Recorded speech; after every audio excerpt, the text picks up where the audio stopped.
बेहोश हो चुकी थी लड़की, जिंदा थी लड़की, मरी नहीं थी। पूरा पहले से ही उस शमशान घाट में एक मुर्दा पहले फूका हुआ था, उस शमशान घाट में आग थी उसके अंदर। सारे बच्चों ने देखा, सारा भाग भाग के गए, सबने पानी डाला, पुलिस वाले पानी भी नहीं डालने दे रहे उसके ऊपर। बच्ची को उल्टे पैर धक्का दिया गया, पेट के बल लड़की को धक्का दे के गया हुआ। ऐसे लड़की पड़ी है और जल्दी इसके ऊपर चिता के ऊपर लकड़ी लगाया और फटाफट तेल डाला है, कि जाने घी डाला है और फटाफट लड़की को आग लगा दी गई है। हमें और कुछ नहीं चाहिए, ना पैसा चाहिए ना कुछ और चाहिए, सिर्फ उसका इंसाफ एक बार दरिंदे कांप जाए कि ये सजा हमें किस वजह से मिली। बाहर मैं पानी ढूंढने गई, आते आते एकदम से फेंट हो गई। क्या दरिंदे एक 4 है ना तो 8 हो जाएंगे, 8 के 16 हो जाएंगे, लेकिन हमें इंसाफ नहीं मिलेगा। अगर ये आज इंसाफ नहीं मिला तो झांसी की रानी बनने में देर नहीं लगेगी। नहीं मिला तो जाने क्या से क्या होएगा अगर इंसाफ नहीं मिला तो। दोस्तों, जिस तरीके से महिलाएं आगे आती हैं किसी को न्याय दिलाने के लिए, वैसे ही एक महिला टीना थी जो यहाँ पर दिल्ली कैंट में नागल गांव में उस 9 साल की बच्ची को न्याय दिलाने के लिए आगे आई थी और 4 दिन से अनशन पर थी। 4 दिन से अनशन पर रहने के बावजूद जो तमाम स्थानीय लोग थे, तो तमाम थे वहाँ पर मनमुटाव हुआ, किस तरीके से लड़ाई झगड़ा हुआ। आपने तमाम वीडियोस देखी, वो बेहोश भी हो गई। अब जो टीना जी हैं वो होश में आ गई हैं, थोड़ी स्टेबल हो गई हैं। इनसे बात करेंगे कि क्या कुछ हुआ था, क्यों बेहोश हो गई, क्या वजह लग रही थी। नहीं, लेटी रहिए। टीना जी, क्या हुआ था आपके साथ, कैसे बेहोश हो गई? ऐसा था कि मैं पहले बहुत देर से मुझे घबराहट हो रही थी। सुबह थोड़ा सा मौसम अच्छा था, 2 दिन से वैसे मुझे नींद नहीं आ रही। अचानक ही धूप तेज हो रही थी और यहाँ बैठ के इतने सारे लोग थे, घबराहट इतनी ज़्यादा होने लग गई। बाहर मैं पानी ढूंढने गई, आते आते एकदम से फेंट हो गई। मेरे सिर में बहुत तेज दर्द हो रहा है, सब कुछ घूम रहा था, एकदम गोल गोल घूमने लग गया सब कुछ। ये सब 4 दिन से जो आप अनशन में थी गुड़िया को इंसाफ दिलाने के लिए, उसकी वजह से? हाँ जी। नहीं, पूरे हफ्ते से ऐसा था। 2 दिन मैं आ रही थी, जा रही थी, पर उसके बाद मैं अनशन पे बैठ गई थी यहाँ पर जी। अनशन खोल लिया है आपने? हाँ, फिलहाल अभी अनशन खुलवा के गए हैं वो तंवर जी, जो गुड़गांव से आए थे, तो अभी उन्होंने जूस पिलाया है। क्या कहना चाहेंगे आप, जिस तरह की लड़ाई किसकी ऐसी महिलाओं की देश में बहुत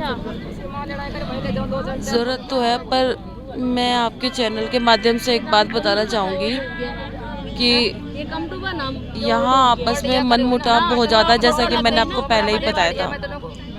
यहाँ राजनीति चल रही है पूरी तरीके से। थोड़ी देर के लिए सारे आएंगे, रात को मैं अकेली रहूँगी यहाँ पे। ये आंटी और एक ये मेरे साथ बैठती है, वो भी ज़्यादा देर नहीं, रात भर हमें अकेला ही रहना पड़ता है। ये लगातार हफ्ता होने जा रहा है, अनशन पे हैं और मैडम सब आके अपनी राजनीति करके जा रहे हैं। अगर किसी को कोई सहायता, उनको सहायता दी जा रही है तो वो पता नहीं लग पा रही है कि सहायता कहाँ जा रही है। और हमारी ये अनशन पे बैठी बच्ची, इसका कोई वो नहीं है। कोई मीडिया वाले आते हजार हैं, लेकिन इसके बारे में दिखाता कोई नहीं है। सिर्फ चंद चेहरे जो हैं, जो चमके हुए आगे, राजनीति समझ लो चाहे कुछ भी समझ लो, उनका तो हर एक कोई दिखा रहा है, लेकिन इस बच्ची का कोई दिखाने वाला नहीं है कि इसने अनशन पे इतने दिन से बैठी है, इसने कुछ खाया पिया नहीं है। तो इससे भी पूछा जाए ये किस हालात से उस बच्ची के लिए लड़ रही है, और हम सब लड़ रहे हैं उसके लिए। इसके पास कोई आने वाला नहीं है, आते हजार हैं, दिखाता कोई नहीं है। इसको इंसाफ मिलना चाहिए। हम तो कहते हैं ये असली लड़ाई ये है, हम चाहते हैं इसके ज़रिए उसको इंसाफ मिले। चंद चेहरे जो आके शाम को 6 बजे से पहले चले जाएं, वो चेहरे चमका के चले जाएं, उनके बदौलत इंसाफ मिले ना मिले मैडम हमें नहीं दिख रहा, लेकिन इस बच्ची की सुनवाई ज़रूर होनी चाहिए। हाँ जी बिल्कुल, हाँ जी बिल्कुल, यहीं रह रही हैं ये 1 हफ्ते से। रात में कितने लोग यहाँ पर होते हैं? ये मैडम जो चमके हुए चेहरे हैं, मैं बता रही हूँ आपको, फिर 6 बजे से पहले ये लोग आते हैं और चले जाते हैं। कोई चेहरा नज़र नहीं आता, ना राजनीति का नज़र आता है, ना और कोई जो समाज सेविका जो कर रही हैं यहाँ पर आके वो इतना बढ़ चढ़ के बोल रहे हैं, ना वो होते हैं। सिर्फ होती है तो ये अनशन पे बैठी बेटी होती है बस। पूरे रात और दिन हम लोगों ने एक कर रखा, अपने रोजी रोजगार छोड़ के बैठे हुए हैं यहाँ पर सिर्फ एक बच्ची के लिए। क्यों कि वो बच्ची मेरे पास 6 महीने की लड़की थी, जो लड़की का डेथ हुआ है।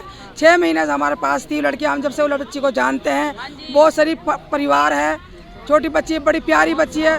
उसके साथ अभी तक कोई इंसाफ नहीं हुआ है। हम उस बेटी के लिए दुख के कारण यहाँ बैठे हुए हैं। हम कृपा करके देखो ना, हमें किसी से कोई गिला शिकवा नहीं है, सिर्फ फांसी दी जाए दोषियों को। हम यही चाहते हैं उन लोगों से, हमें वही इंसाफ है। हमें नहीं कोई पैसा चाहिए, पैसा से कोई लालच नहीं है हम लोगों को, सिर्फ हमें इंसाफ चाहिए, इंसाफ चाहिए, बेटी के लिए इंसाफ चाहिए हम यही दुआ कर रहे हैं। आज मेरी बेटी हमें इंसाफ मिले इस बेटी के लिए, इसके माध्यम से हमें उस लड़की के लिए इंसाफ चाहिए। हमें और कुछ नहीं चाहिए, ना पैसा चाहिए ना कुछ और चाहिए, सिर्फ उसका इंसाफ एक बार दरिंदे कांप जाए कि ये सजा हमें किस वजह से मिली, उसे उन लोगों को सजा मिलनी चाहिए। आप लोग गांव के निवासी हैं? हाँ जी, आप लोगों ने देखा था बच्ची को? हाँ हम जानते हैं बच्ची को हमने देखा है, 9 साल की बच्ची है। नहीं, जब उसके साथ ये सब हुआ तब उसके जब हम तो घर में थे, जब सबों को ये सूचना मिली है, सब आ गए थे यहाँ, सब आए थे। उसके पैर निकाले हैं और सारा शरीर जल चुका था, पैर निकाला है। आपने देखा था? हाँ, पैर देखे थे हमने। मैं ये कहना चाहती हूँ, मोदी जी अभी नहीं जागे तो कब जागेंगे? अब नहीं जाने उनको तो दुख कभी नहीं हो रहा, जागेंगे मोदी जी। उनको बिल्कुल तकलीफ नहीं हो रही। एक हमारी बच्ची, एक जैसी 9 साल की बच्ची पैरों के तले रौंदी गई है और उसके माँ बाप को वहाँ थाने में पुलिस के कस्टडी में होते सराहत है, उनको मारा गया। क्या पुलिस को सस्पेंड करने का हक नहीं था मोदी जी को? क्यों नहीं किया? क्यों? गरीब की बेटी है इसलिए। अरे गरीब का पैसा नहीं है तो क्या है, इज्जत तो है। मैं ये जानती हूँ, बड़ा नेता, अभिनेता क्या सोने के निवाले नहीं खाते? वो भी तो एक अन्न खाते हैं, रोटी खा के पेट पालते हैं। पर ये इतनी समझ क्यों नहीं आती, जब अन्न खाते हैं तो एक बेटी का इंसाफ क्या होता है, ये दर्द नहीं हो रहा उनको? मोदी जी से कोई इंसाफ की उम्मीद है आपको? हम तो ये कहते हैं उस लड़की को मिलनी चाहिए, इंसाफ मिलना चाहिए, फांसी होनी चाहिए तो होनी ही चाहिए बस। आप थी वहाँ पे? मेरी लड़की थी, मेरी लड़की खुद दरवाजा वो गेट तोड़ा, मेरी लड़की ने, सारा भागे हुए गए। जब मेरी लड़की ने खुद देखा, बोतल मीट पतीले के अंदर पड़ा हुआ है। कितनी बड़ी आपकी लड़की? 20 साल की लड़की है मेरी। आपकी बच्ची ने देखा? हाँ, मेरी लड़की ने खुद वीडियो बनाई है। सारे बच्चे भाग के गए, सारे बच्चों ने देखा, सारे भाग के गए, सबने पानी डाला। पुलिस वाले पानी भी नहीं डालने दे रहे, उसके ऊपर पानी नहीं डालने दे रहे। माँ बाप को धमकी दी गई है। वो लड़की जिंदा थी, सुसकती थी, बेहोश हो चुकी थी लड़की, जिंदा थी लड़की, मरी नहीं थी पूरा। पहले से ही उस शमशान घाट में एक मुर्दा पहले फूका हुआ था, उस शमशान घाट में आग थी, उसके अंदर बच्ची को उल्टे पैर धक्का दिया गया, पेट के बल लड़की को धक्का दे के गया हुआ। ऐसे लड़की पड़ी है और जल्दी इसके ऊपर चिता के ऊपर लकड़ी लगाया और फटाफट तेल डाला है कि जाने घी डाला है और फटाफट लड़की को आग लगा दी गई है, जिंदा जला दी गया है। ऐसा भैंसी अपराध क्या सजा है उनके लिए? उनके लिए सिर्फ फांसी बनती है। मैं एक बात जानती हूँ, जितना हमारे फौजी भाई हैं, जितना हमारे पुलिस वाले भाई हैं, इनके दिल के अंदर जगह है तो इनके पीछे इनके बच्चों के लिए सिक्योरिटी गार्ड नहीं छोड़ रहा कि मोदी जी ने, कि आज गरीब की संग हुआ है, कल को उनकी बच्ची संग नहीं हो सकता है। कौन बच्ची बचेगी? इंसाफ नहीं मिला ना तो कभी कोई बेटी नहीं बचेगी। या दरिंदे 4 है ना तो 8 हो जाएंगे, 8 के 16 हो जाएंगे, लेकिन हमें इंसाफ नहीं मिलेगा अगर ये आज इंसाफ नहीं मिला तो हमें। अगर हम रोड पर झाड़ू चला सकते हैं ना, अगर हम रोड पर झाड़ू लगा सकते हैं, आंधी या तूफान आए, बारिश आए, ओले पड़े, तो हम हाथ में हथियार भी उठा सकते हैं। इतना पावर हमारे अंदर है, इतना जुनून हमारे अंदर है।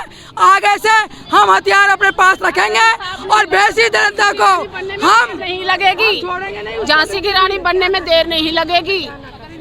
नहीं मिला तो जाने क्या से क्या होएगा अगर इंसाफ नहीं मिला तो देखा आपने किस तरीके से इलाके के लोगों में एक गुस्सा है, एक मायूसी है, क्योंकि सरकार अभी तक मोदी जी ने कोई ट्वीट नहीं किया है घटना को लेकर। जिस तरीके से राहुल गांधी जी भी यहाँ पर आए हैं और तमाम कई राजनीतिक चेहरे और राजनेता भी इस जगह को लेकर, इस घटना को लेकर ट्वीट कर चुके हैं। टीना जी की भी हालत आप देख रहे हैं किस तरीके से 4 दिन, 1 हफ्ते अनशन के बाद किस तरीके से भूखे प्यास जब धूप में बैठी हुई थी और नहीं रहा गया तो बेहोश हो गई और फिलहाल उन्होंने अनशन तोड़ दिया है। इलाके के जो चश्मदीद लोग थे उनसे भी हमने बात करी किस तरीके से उन्होंने देखा कि लड़की के सिर्फ पैर बचे थे और क्योंकि लड़की को उल्टा जलाया गया तो उसके पैर बचे थे और बाकी का सारा हिस्सा जो है वो जलकर राख हो चुका था। लोग इंसाफ की मांग कर रहे हैं, इंसाफ मिलना भी चाहिए। जिस तरीके से 9 साल की बच्ची के साथ दरिंदगी हुई है, अगर उसे इंसाफ मिलेगा तो आगे जो ऐसे आरोपी हैं, ऐसे घिनौने आरोप करने की सोचेंगे तो उनके लिए भी एक सबक मिलेगा। कैमरामैन ताबिश अली के साथ नागल गाँव से मुनमुन रहमान।